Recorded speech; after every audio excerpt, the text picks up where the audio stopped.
Hi guys, Indian online class में आप सभी का बहुत बहुत स्वागत है। और आज की इस वीडियो में मैं आपको टेंस पढ़ाने वाला हूँ। जैसा कि मैंने पिछला एक वीडियो में टेंस पढ़ाया था, उसमें जो है उसका मैं पार्ट 2 आज बना रहा हूँ, क्योंकि उस वीडियो में पूरा कंप्लीट नहीं हुआ था। तो अगर आपने हमारा जो है पहला वीडियो इसका पार्ट 1 नहीं देखा हो तो आप डिस्क्रिप्शन में जाके देख सकते हैं उस वीडियो को। उसके बाद आप इस वीडियो को देख सकते हैं, तो आपको डिस्क्रिप्शन में लिंक मिल जाएगा। आज हम आगे बढ़ेंगे और उसी का जो है आगे से स्टार्ट करेंगे। तो फिलहाल हम थोड़ा सा जान लेते हैं कि उस पार्ट्स में से जो हम लोग पढ़े थे उस चीज़ों को, बेसिक चीज़ को एक बार रिपीट कर लेते हैं, फिर हम आगे पढ़ेंगे। तो मैंने बताया था कि टेंस जो है वो दो चीज़ों को बताता है अपने सेंटेंस के अंदर, एक काम और दूसरा समय।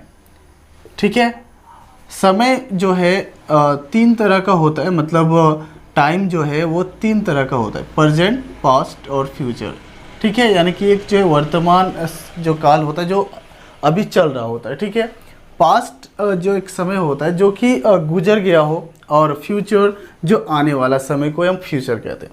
उसी प्रकार वर्क में हम लोग जाने थे पिछला क्लास में कि इंडेफिनिट एक वर्क होता है जिसमें ये पता नहीं चलता है कि वर्क जो है हो रहा है या होने वाला है या होगा। इसमें काम जो है वो हमें पता बिल्कुल भी नहीं चलता है। दूसरा हम लोगों ने पढ़ा था कंटिन्यूअस, मीन्स जारी रहना, ऐसा काम जिससे हमें प्रतीक होता है कि काम अभी जारी है। तीसरा हमने पढ़ा था परफेक्ट, मतलब जो काम पूरी तरह से कंप्लीट हो जाता है उसे हम कहते हैं परफेक्ट टेंस। ठीक है, परफेक्ट। उसके बाद परफेक्ट कंटिन्यूअस, इसमें हम लोगों ने जाना था परफेक्ट कंटिन्यूअस के बारे में।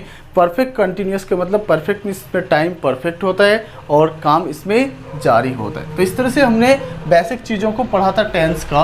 और उसमें से आगे हम लोग जो पढ़े थे कॉन्टीन्यूअस टेंस को, इंडिफिनिट को हमने छोड़ा था, कॉन्टीन्यूअस टेंस को पढ़ा था।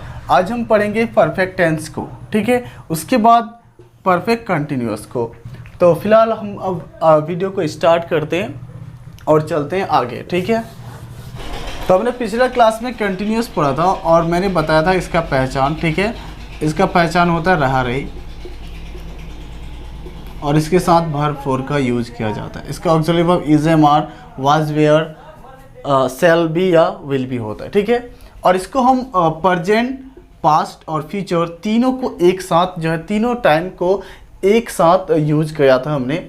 आज हम पढ़ेंगे परफेक्ट के बारे में, और जो परफेक्ट वर्क है इसको तीनों टाइम के साथ पढ़ेंगे, प्रेजेंट, पास्ट और फ्यूचर। ठीक है, तो मैं अब परफेक्ट टेंस का पूरा स्ट्रक्चर आपको बना के दिखाता हूँ, इसको समझाता हूँ।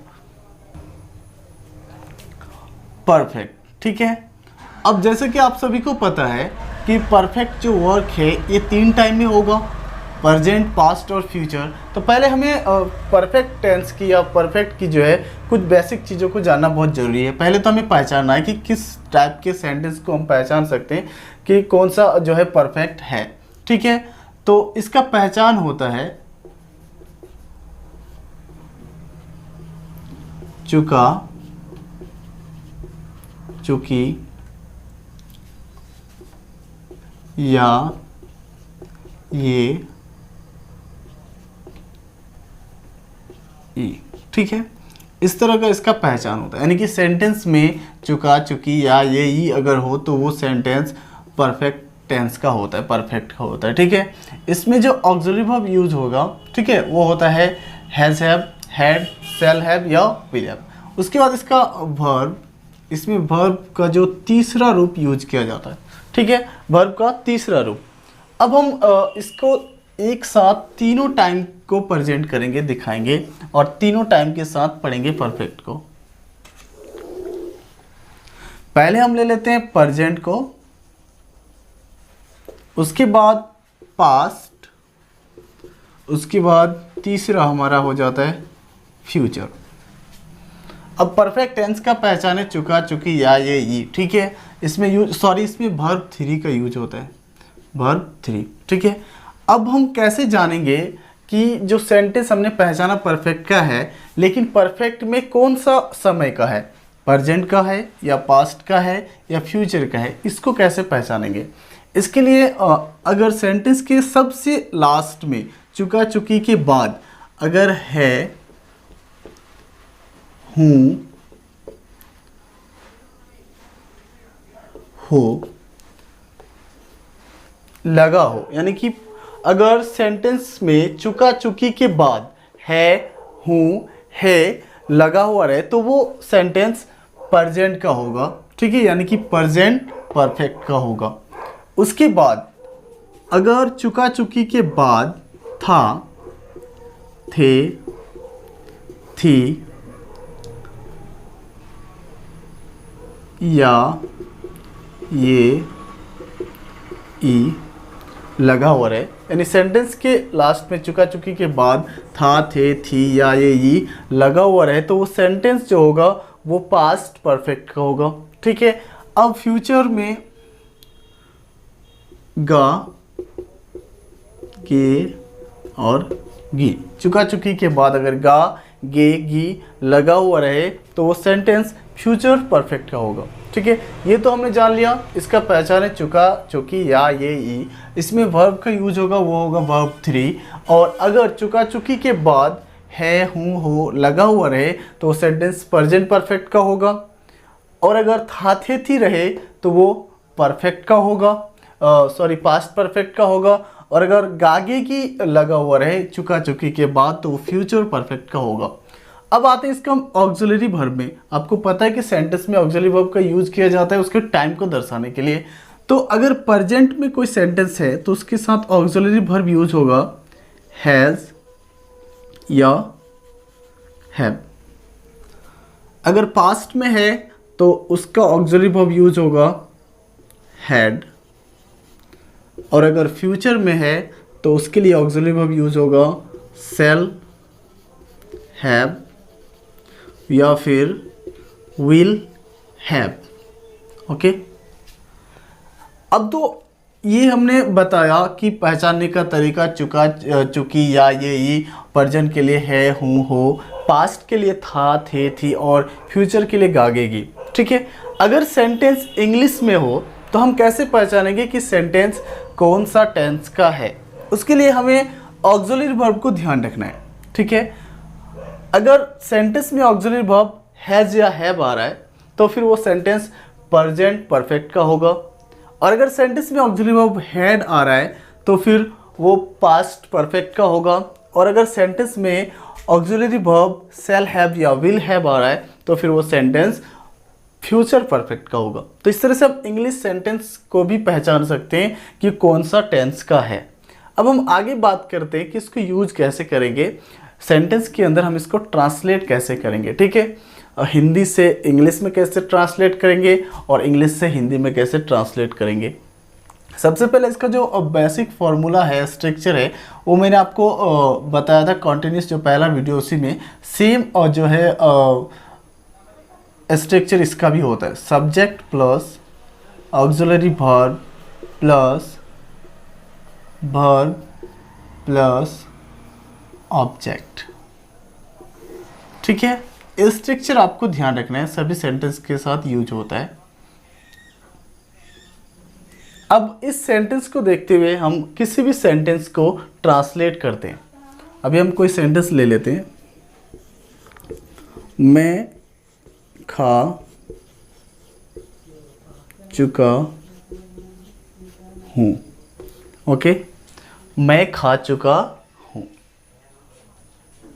अब इसको हम ट्रांसलेट करेंगे इंग्लिश में तो हमारा जो स्ट्रक्चर है इसी के आधार पर हम इसे ट्रांसलेट करेंगे। लेकिन सबसे पहले ज़रूरी बात कि हमें सेंटेंस को पहचानना पड़ेगा।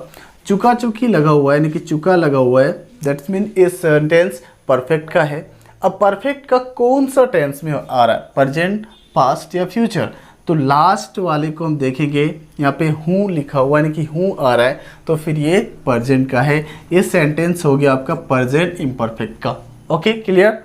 अब इसको हम इसी के ऑक्सिलरी वर्ब को यूज़ करेंगे, ना कि हैड और शैल हैव या विल हैव। सिर्फ यहाँ पे हैज़ या हैव का यूज होगा, दोनों में से किसी एक का। हैज़ का यूज किसके साथ किया जाएगा, कौन से सब्जेक्ट के साथ, हैव का यूज कौन से सब्जेक्ट के साथ किया जाएगा, इसको जानने के लिए आप मुझे कमेंट करें और बताएं ऑक्सिलरी वर्ब का यूज किस सब्जेक्ट के साथ, कौन सा ऑक्सिलरी वर्ब का यूज किया जाएगा, ठीक है। उसके लिए मैं एक कंप्लीट वीडियो आपके लिए बनाऊंगा, अगर आपको ज़रूरत हो तो आप मुझे कमेंट कर सकते हो। अब यहाँ पे हम इसको ट्रांसलेट करेंगे तो फर्स्ट मांग रहे हैं हमें सब्जेक्ट, यानी कि सब्जेक्ट क्या है मैंने पिछले वीडियो में आपको बताया था। इस पार्ट को देखने के लिए आपको ज़रूरी है कि आपको पिछला पार्ट देखना बहुत ही ज़रूरी है। इसके लिए आप वीडियो के डिस्क्रिप्शन में जाएंगे, वहाँ लिंक मिल जाएगा, आप पिछले वाले पार्ट्स को देख सकते हैं जो हमारा पार्ट 1 है। उसमें मैंने बताया था सब्जेक्ट किसे कहते हैं, वर्ब किसे कहते हैं, ऑक्सिलरी वर्ब किसे कहते हैं। तो सब्जेक्ट जो होता है काम करने वाला, ठीक है। काम कौन कर रहा है, यहाँ काम हो रहा है खाने का, काम कर रहा है कौन, मैं, यानी कि मैं सब्जेक्ट। तो मैं का इंग्लिश क्या होता है, आई। अब हमें यूज करना ऑक्सिलरी वर्ब, आई के साथ ऑक्सिलरी वर्ब यूज होता है हैव, तो हमें सिंपल यहाँ पे हैव का यूज करना है। उसके बाद वर्ब यानी कि काम, ठीक है। वर्ब मीन्स काम यानी कि क्रिया, यहाँ पे काम हो रहा है खाने का, खाना का इंग्लिश होता है इट। और आपको मैंने पहले ही बताया कि परफेक्ट टेंस में वर्ब जो होता है वो वर्ब का तीसरा रूप यूज किया जाता है। तो यहाँ पे वर्ब इट का वर्ब 3 होता है इटेन। अब ऑब्जेक्ट मांग रहा है, हमारे पास ऑब्जेक्ट नहीं है, हमारा सेंटेंस जो है ट्रांसलेट हो चुका है, ठीक है। इसी तरह से हम और भी सेंटेंस को लेते हैं। मैं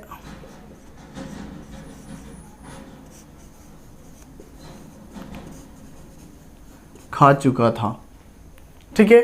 मैं खा चुका था, यहाँ पे सेंटेंस को हमने पहचाना, चुका तो फिर ये परफेक्ट का है, था लगा हुआ है तो ये पास्ट का है। बस सिंपल ऐसे ही बनेगा ये सेंटेंस, केवल इसका ऑक्सिलरी वर्ब चेंज हो जाएगा, ठीक है। तो इसको हम ट्रांसलेट करते हैं, subject I, auxiliary verb past का हैड, उसके बाद वर्ब यानी कि काम खाना, तो खाना का इट, उसके बाद ऑब्जेक्ट है नहीं, लेकिन हमको ध्यान रखना है कि परफेक्ट टेंस में वर्ब को हम हमेशा वर्ब का तीसरा रूप में लिखेंगे, तो इट का इटेन, ये हमारा कंप्लीट। अब दोनों सेंटेंस को अगर हम कंपेयर करें तो सेम है, सिर्फ ऑक्सिलरी वर्ब चेंज है, ठीक है। पास्ट का ऑक्सिलरी वर्ब हैड और फ्यूचर के लिए हैव, सॉरी प्रेजेंट के लिए हैव। अब हम कोई और भी सेंटेंस को लेते हैं।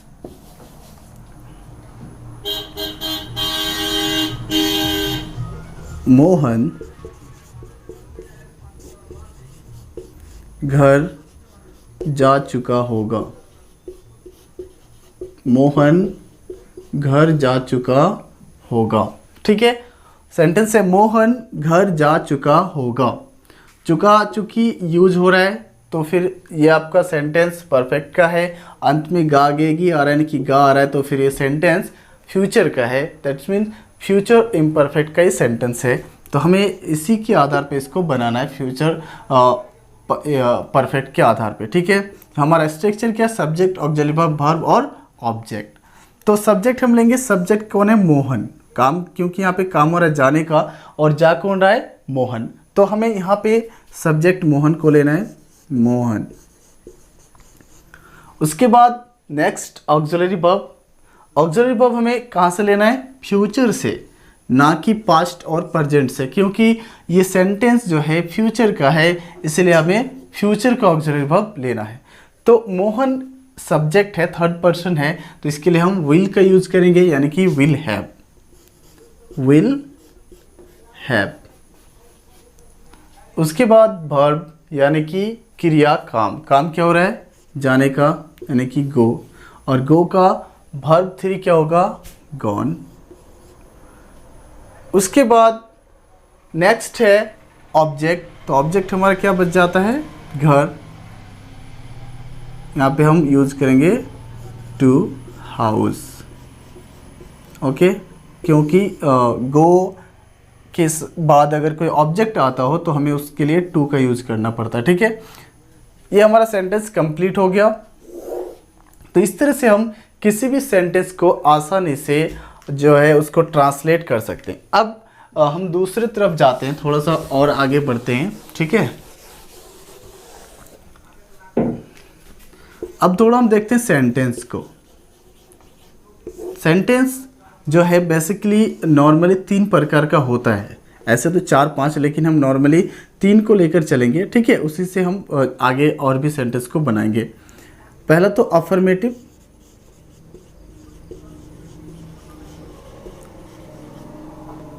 दूसरा नेगेटिव, और तीसरा जो मेन है वो है इंट्रोगेटिव। ठीक है, तो इस तरह से 3 मेन सेंटेंस है, अफर्मेटिव, नेगेटिव और इंट्रोगेटिव। अभी जो हमने सेंटेंस को बनाया वो अफर्मेटिव सेंटेंस था। ठीक है, अफर्मेटिव सेंटेंस का मतलब जिसमें क्या, क्यों, नहीं ये सब लगा हुआ नहीं रहे, उस तरह के सेंटेंस को हम क्या कहेंगे, अफर्मेटिव सेंटेंस कहेंगे। दूसरा नेगेटिव सेंटेंस का मतलब जिस सेंटेंस में नोट यानी कि नहीं लगा हुआ रहे, यूज हो। अगर नोट या नहीं लगा हुआ रहे तो वो सेंटेंस नेगेटिव कहलाएगा। और इंट्रोगेटिव जिसमें क्वेश्चन पूछा जाता है और उसका आंसर केवल यस या नो में आता है, तो ऐसा सेंटेंस क्या होगा, इंट्रोगेटिव। हम तीनों का एक एक सेंटेंस लेके देखते हैं, उसके बाद मैं आपको बताता हूँ। ठीक है, अफर्मेटिव मतलब मैं खा चुका हूँ। ओके, मैं खा चुका हूँ। नेगेटिव मैं नहीं खा चुका हूँ।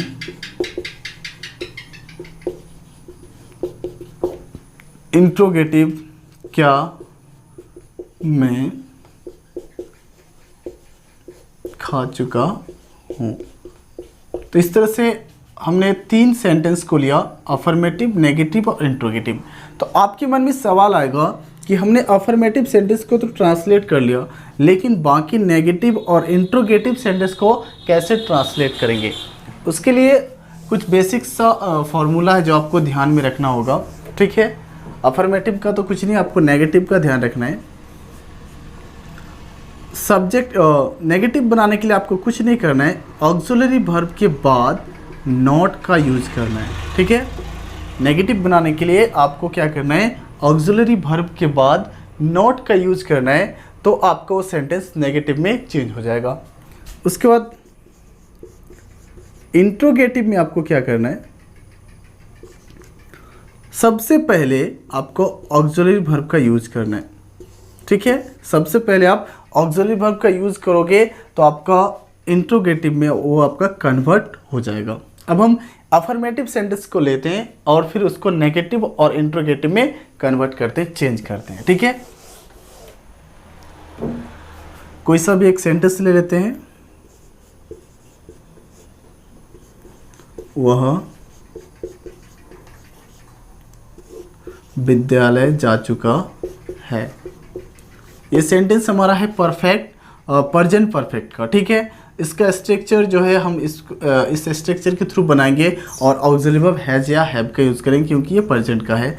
तो कैसे बनेगा, he has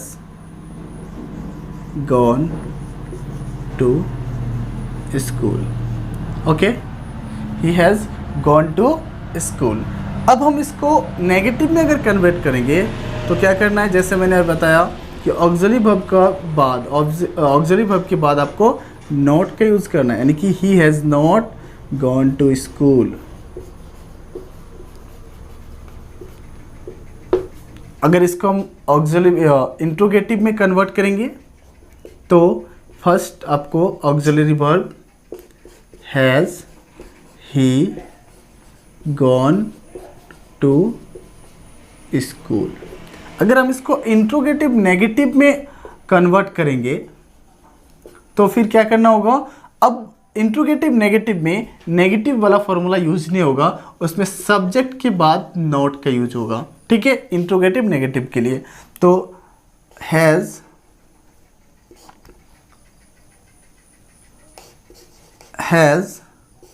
he not gone to school. Okay, जैसे कि आप देख पा रहे हो हमने एक सेंटेंस लिया था, वह विद्यालय जा चुका है, he has gone to school. अब इसका नेगेटिव, वह विद्यालय नहीं जा चुका है, he has not gone to school.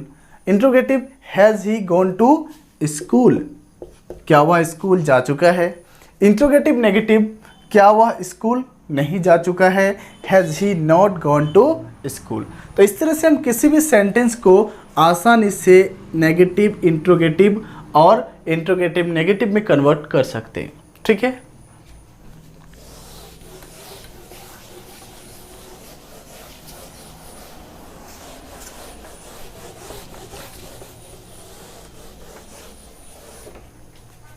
तो आज की इस वीडियो में हमने सीखा कि किसी भी सेंटेंस को कैसे कन्वर्ट किया जाता है, नेगेटिव में, इंट्रोगेटिव नेगेटिव में। नेक्स्ट क्लास में मैं आपको WH सेंटेंस के बारे में बताऊंगा और फिर हमने परफेक्ट टेंस को पढ़ा, नेक्स्ट हम पढ़ेंगे परफेक्ट कंटिन्यूअस। तो आप जो है इस वीडियो के बाद जो नेक्स्ट वीडियो आने वाला है उसमें हम सीखेंगे परफेक्ट कंटिन्यूअस और प्लस WH सेंटेंस को, WH सेंटेंस में किसी सेंटेंस को कैसे चेंज किया जाता है। ठीक है, तो मिलते हैं नेक्स्ट वीडियो में, तब तक के लिए बाय।